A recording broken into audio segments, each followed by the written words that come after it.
ಅತ್ತೆ ಕೂಡ ದೇವ್ರ ಮೇಲೆ ಪ್ರಮಾಣ ಮಾಡಿ ಹೇಳಿದೀನಿ, ರಾಜಲಕ್ಷ್ಮಿನ ಚೆನ್ನಾಗಿ ನೋಡ್ಕೋತೀನಿ ಅಂತ.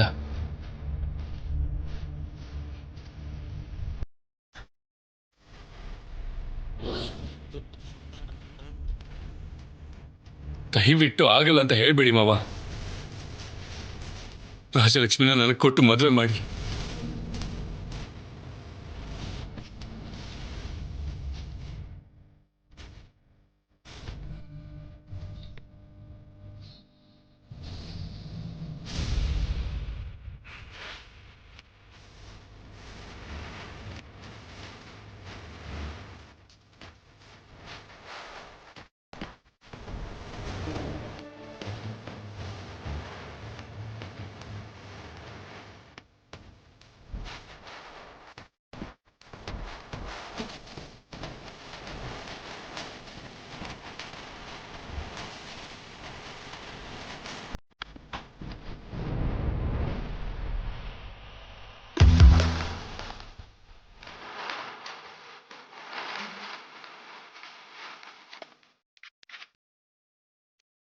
ಪಂಚಾಯ್ತಿ ಕರೆಸಿ ಮರ್ಯಾದೆ ಹೋಗೋ ಥರ ಮಾಡ್ತೀಯ ಅಂತ ಅನ್ಕೊಂಡೆ, ಆದ್ರೆ ಇವತ್ತು ಎಲ್ರ ಮುಂದೆ ನನ್ನ ಮರ್ಯಾದೆನ ಕಾಪಾಡ್ದೆ ನೀನು.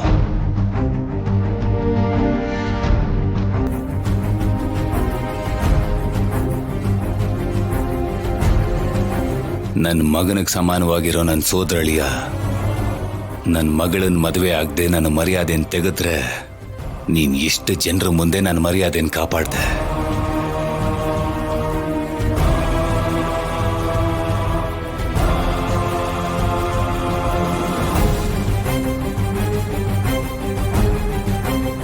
ನನ್ನ ಕಾಲನ್ನು ಹಿಡ್ಕೊಂಡು ನನ್ನ ಮಗಳ ಕೈಯನ್ನ ಕೇಳ್ತಾ ಇದೀಯಾ?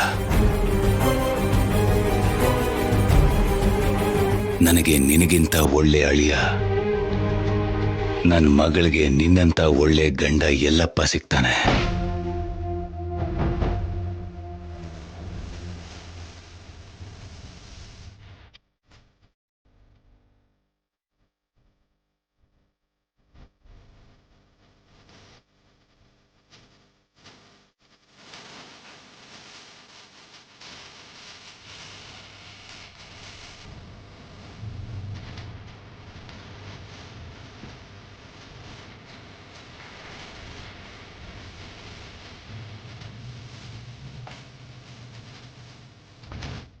ನನ್ನ ಮಗಳ ಮದುವೆ ನಿಂತು ಹೋಯ್ತು ಅಂತ ಇಡೀ ಊರಿನ ಜನ ನೊಂದ್ಕೊಂಡ್ರು.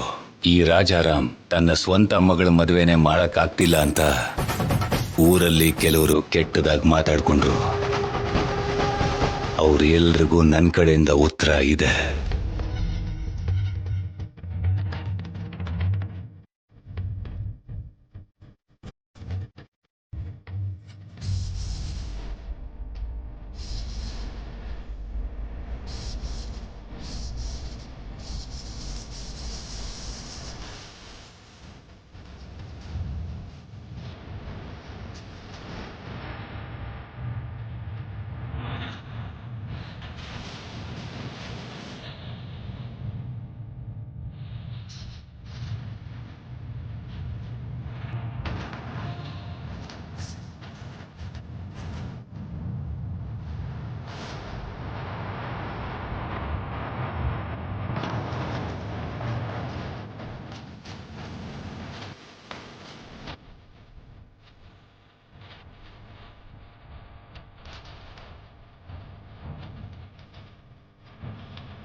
ನನಗೆ ಒಳ್ಳೇದು ಬಯಸೋ ಎಲ್ರಿಗೂ ಹಾಗೆ ಇಡೀ ಊರಿಗೆ ಇದೆ ಆಹ್ವಾನ ಪತ್ರಿಕೆ. ಯಾರೇ ಅಡ್ಡಿ ಬಂದ್ರು, ಯಾರೇ ಬೇಡ ಅಂತಂದ್ರು, ಯಾರೇ ಒಪ್ಕೊಂಡ್ರು, ಯಾರೇ ಒಪ್ಕೊಳ್ಳಿಲ್ಲ ಅಂದ್ರು, ಇವತ್ತಿನಿಂದ ನನ್ನ ಮನೆ ಅಳಿಯ ಶೌರ್ಯನೇ.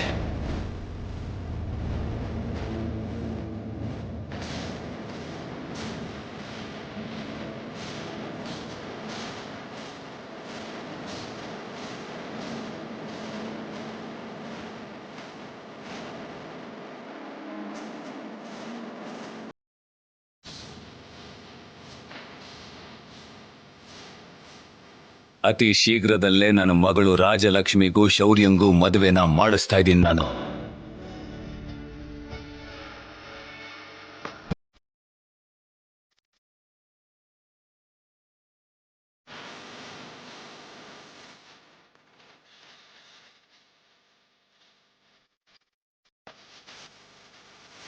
ಏನೋ ಮಾಡೋಣ ಅಂತ ಅನ್ಕೊಂಡ್ರೆ ಏನೋ ಆಗೋಯ್ತಲ್ಲೋ.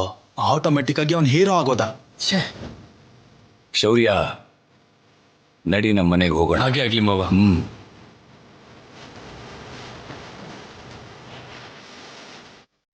ನಡೆದಿದ್ದೆ ಬೇರೆ ಅಪ್ಪ, ಇವಾಗ ನಡೀತಾ ಇರೋದೇ ಬೇರೆ. ಇನ್ ನನ್ ಶೋಭನ ನಡೆಯುತ್ತೋ ಇಲ್ವೋ ಗೊತ್ತಿಲ್ಲ ಅಪ್ಪ.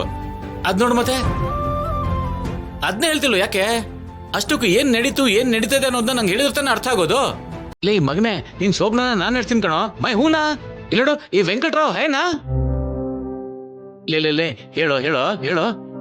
ನಾನು ಆದ್ಯ ಇಬ್ರು ಮದ್ವೆ ಮಾಡ್ಕೊಂಡು ಅವತ್ತು ಮಂಟಪಕ್ಕೆ ಬಂದ್ವಾ. ಬಂದ್ರಿ. ಅಲ್ಲಿಗೆ ಬಂದ್ಮೇಲೆ ಏನಾಯ್ತು ಅಂತ ನಿಮಗ್ ಗೊತ್ತು. ಆದ್ರೆ ಬರಕ್ ಮುಂಚೆ ಏನಾಯ್ತು ಅದ್ ನಿಮ್ಗೂ ಗೊತ್ತಿಲ್ಲ, ಮಾವನ್ಗೂ ಗೊತ್ತಿಲ್ಲ, ಯಾರಿಗೂ ಗೊತ್ತಿಲ್ಲ. ಆದ್ರೆ ಆ ಸತ್ಯ, ಅರ್ಗಿಸ್ಕೊಳಕ್ ಆಗದೆ ಇರೋ ಸತ್ಯ, ನನ್ನ ಹೃದಯದಲ್ಲಿ ಬೆಂಕಿ ತರ ಉರಿತಾ ಇರುವಂತ ಸತ್ಯ ನಾನು ಹೇಳ್ತೀನಪ್ಪ.